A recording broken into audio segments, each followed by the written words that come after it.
Вам знакомы люди с низкой пирамидой потребностей, для которых живопись, искусство и литература – пустое место? То ли дело выпить и закусить. От них можно услышать фразу «Ты чё, самый умный, что ли?». То есть вы понимаете, быть умным, а тем более иметь свою точку зрения, очень плохо. Другое дело – громко материться в кругу таких же друзей. Наивно ожидать от таких людей минимального чувства вкуса, особенно что касается архитектуры. Все, что чуть ярче типовой пятиэтажки, в их понятии круто, интересно и современно. Было бы это только их мнением, я бы не снимал этот ролик. Но ситуация в разы хуже. Эти люди дорвались до управления городами. Зачем долго восстанавливать исторический центр? Мы вот стекляшек наставим, зато современненько. Шо за умная бредота? О, другое дело, дорого-богато, сразу видно, дворец. Район современной квартальной застройки? Чего? Нам нужно чудо, дом-волна, например, ну или чтоб на небоскребы было похоже. По факту, столица из года в год теряет свою красоту и понадобится десятилетия, чтобы восстанавливать утраченное или снести построенное. Беларусь – страна, где каждая вторая деревня старше Петербурга и большинство городов старше Москвы была бы туристическим раем, но совковое сознание на такие сложности не способно.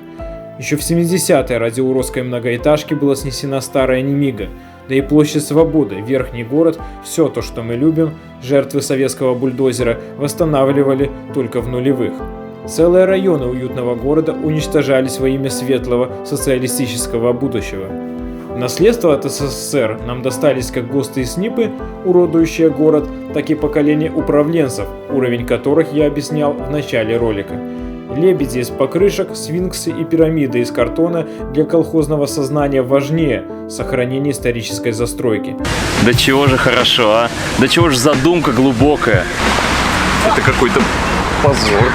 Вот парочка свежих примеров.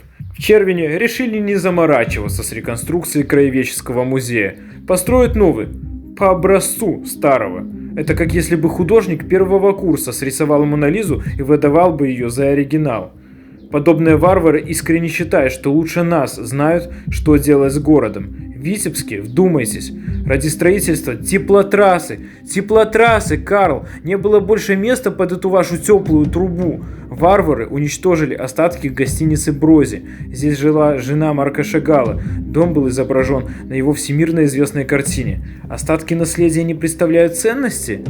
Представляю, как сносят Парфенон или Коализей для прокладки коммуникаций, просто потому что это остатки здания.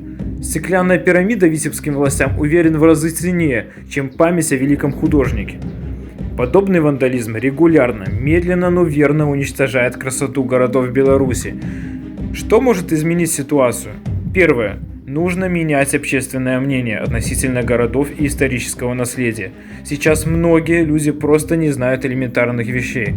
Второе. Есть законные способы показать волеизъявление горожан, например, обращение петиций. Третье. Если создавать резонанс, шумиху еще до того, как начались вандальные работы, есть шанс отстоять историю. Если активно работать по 3 направлениям сразу, то шансы на победу только увеличиваются.